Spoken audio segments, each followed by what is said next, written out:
NEET 2026.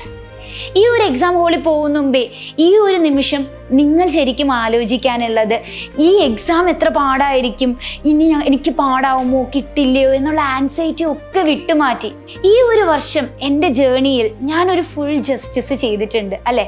നിങ്ങൾ നിങ്ങളുടെ maximum food fourth ചെയ്തിട്ടുണ്ട്, നിങ്ങൾ മാക്സിമം പഠിച്ചിട്ടുണ്ട്.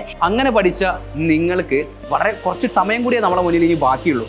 അത് നിങ്ങൾ നല്ല അടിപൊളിയായിട്ട് അറ്റൻഡ് ചെയ്യുന്നുള്ളൊരു വിശ്വാസം ഞങ്ങൾ ടീച്ചേഴ്സിന് എല്ലാവർക്കും ഉണ്ട്. കഴിഞ്ഞ ഒരു വർഷക്കാലത്തെ നീറ്റ് പ്രിപ്പറേഷൻ എന്ന് പറയുന്നത് ഓരോ ദിവസവും നമുക്ക് ഓരോ പോരാട്ടമായിരുന്നു. പല ദിവസങ്ങളിൽ നമ്മൾ വലിയ വിജയങ്ങൾ നേടിയിട്ടുണ്ട്, ചില സമയങ്ങളിൽ നമ്മൾ കാലിടറിയിട്ടുണ്ട്. എങ്കിലും നമ്മൾ നമ്മുടെ യാത്ര തുടർന്നുകൊണ്ടേയിരുന്നു.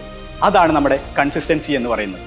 കഴിഞ്ഞ ഒരു വർഷത്തെ നിങ്ങളുടെ സ്ട്രഗിൾ, നിങ്ങളുടെ സാക്രിഫൈസ്, നിങ്ങളുടെ എഫേർട്ട്, നിങ്ങളുടെ ഹാർഡ് വർക്ക്, ഇതിനൊപ്പം നിങ്ങൾ കേട്ട നെഗറ്റീവുകളും കളിയാക്കലുകളും, ഇതിന് മറുപടി നൽകാനുള്ള ദിവസമാണ് നാളെ മെയ് 3. നഷ്ടപ്പെടാൻ നമുക്കൊന്നുമില്ല, നേടാനാണെങ്കിലോ ഒരു വലിയ സ്വപ്നവും. ഒരു ക്വസ്റ്റ്യൻ സോൾവ് ചെയ്യുമ്പോൾ അതിന്റെ ഇക്വേഷൻസും അതിന്റെ കോൺസെപ്റ്റും ഒക്കെ നിങ്ങൾ ഓർത്തെടുക്കും, അത് സോൾവ് ചെയ്യും, ആൻസർ കിട്ടും, ബബിൾ ചെയ്യും.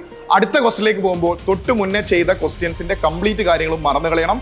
അടുത്ത ക്വസ്റ്റ്യൻ ഒരു ഫ്രഷ് സ്റ്റാർട്ടായിട്ട് നിങ്ങൾ സോൾവ് ചെയ്യണം. 1ാമത്തെ ചോദ്യവും 180ാമത്തെ ചോദ്യവും ഒരേ സ്റ്റെബിലിറ്റിയിൽ നിങ്ങൾക്ക് സോൾവ് ചെയ്യാൻ പറ്റണം. അതാണ് എക്സാമിനേഷൻ ഹാളിൽ നിങ്ങൾ കാണിക്കേണ്ട കോൺസെൻട്രേഷൻ. ഒരു രാജാവ് അയാളൊരു വാറിന് പോകുമ്പോൾ എങ്ങനെയാ പോവാ? ഏറ്റവും ബെസ്റ്റ് ഫിസിക്, ഏറ്റവും ബെസ്റ്റ് എനർജി, അയാളുടെ ഏറ്റവും ബെസ്റ്റ് സോൾജേഴ്സ്, ഏറ്റവും ബെസ്റ്റ് വെപ്പൺസ്. കാരണം ആ വാർ ഫീൽഡിൽ ജയിച്ചു വരണം എന്നുള്ള ഒരു ചിന്തയോടെ മാത്രമാണ് അയാൾ പോകുന്നത്. ഞാൻ തോക്കുന്നു വിചാരിച്ച് ആരും പോകാറില്ല അല്ലെ?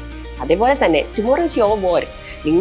നിങ്ങളുടെ ബെസ്റ്റ് കൊടുക്കുക. ഇത്രയും കാലം നിങ്ങൾ പഠിച്ചതും ഹാർഡ് വർക്ക് ചെയ്തതും ഇതിനു വേണ്ടിയാണ്. So those 3 hours are going to be the best 3 hours of your life. This is your war.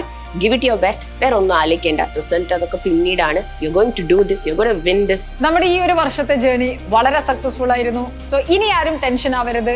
Believe in yourself, go ahead and rock it.